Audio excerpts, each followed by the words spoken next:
Mixtapers, mixtapers, mixtapers. Hello, I'm the artist formerly known as the B.O.B. I am back. I'm going to show you what an enveloper is, how it could help you, where you could use it. It's kind of an esoteric tool that you don't it's not like a go-to tool. You use it to fix problems or in creative ways. It's not something you normally use on every mix.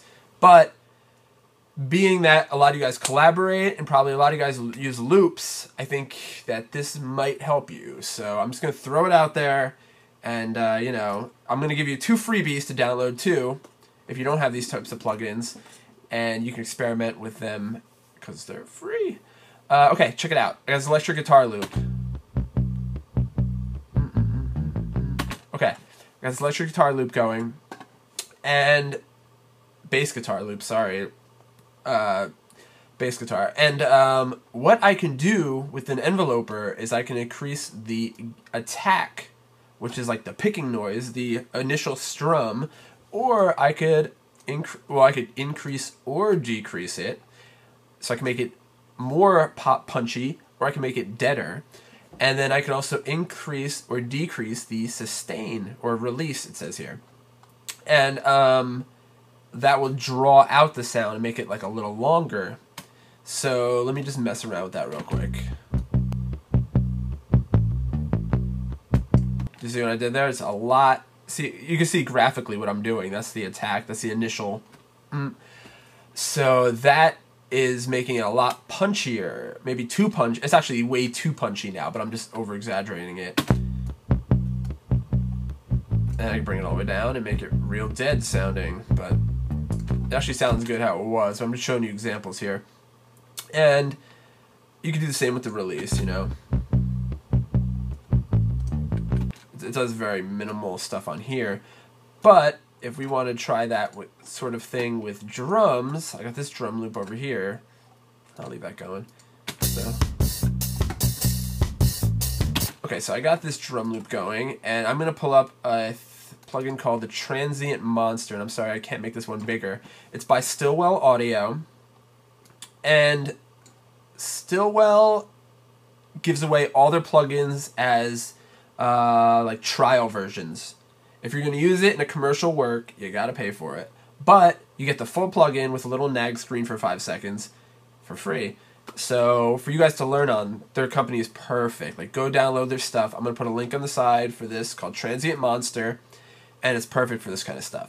And basically this knob is the attack, which increases the pop, you know, the initial hit of anything, and the sustain or release, which draws it out longer. And for drums, say you got drums that are too dead sounding, you know what I mean? Like sound like the cardboard boxes, which is not the case with these, but we're going to pretend.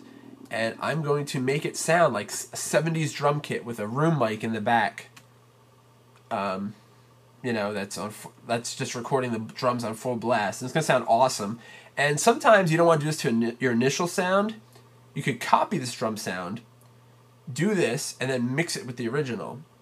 You know, have them both playing, so they kind of blend together and create like a nice sonic texture. Oh, I'm getting way too advanced, I think, but hopefully you guys are following along. So here's the drums, and I'm going to increase the sustain.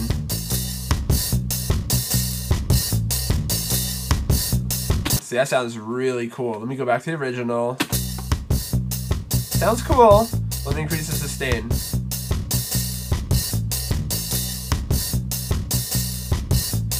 And that sounds like I have a mic in the back of the room just recording the drums. And if I mix that back with the original drums, or I just want to use that sound, you know, it's really interesting and creative. And you could use this on so many other sounds too. Acoustic guitar is really great for increasing that attack. It just like brings acoustic guitar to another level. I really like it on acoustic guitar. A lot of times acoustic guitar is too picky for a mix. So you want to bring down the attack, maybe increase the sustain a little bit. Sometimes it's not picky enough and it's too dead sounding, and in those situations you want to increase the attack. So this is a great tool for acoustic guitar. And like I said, you can download it for $0 and learn to practice and learn how to use it on your stuff. Now, there's also another one that's free. Let me see if I can increase the size of this. Nope. This is by a company called Flux who makes really, really high quality plugins. Most of their plugins are really expensive, and this is free. It's called Bittersweet, and it does only the attack. It only increases the attack. If you go to the sweet side, you're decreasing the attack. If you go to bitter, you're increasing the attack. It's pretty intuitive. You go fast, medium, or slow, which is how fast that initial transient is increased. But the one cool thing about this, it has these modes here where you can go to center, and in this mode, you're only increasing the attack of the center of the audio signal, which is stuff that's panned right down the middle, where you didn't pan it to the right or left. That's useful for some loops where, you know, kick and snare is right down the middle, and then you have a wide stereo panned, you know, cymbals and toms, or, you know, overheads.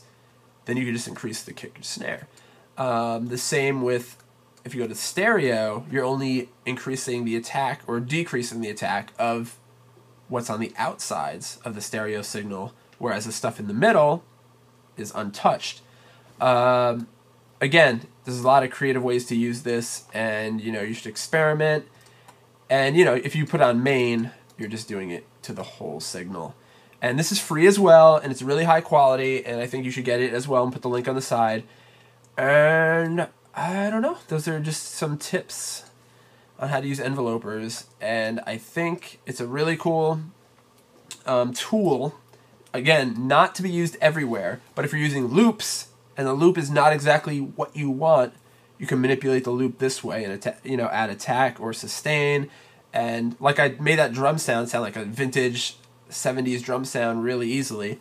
And if you're collaborating as well, and someone sends you an acoustic guitar track, and you're like, yeah, this isn't working with the stuff I'm trying to use, maybe you can increase the attack, make the acoustic guitar a little more chimey, jingly in the front, or bring that down if it's too picky. And I don't know, it's a valuable tool, and hopefully you guys can use it. And I think the Distro Man is up tomorrow.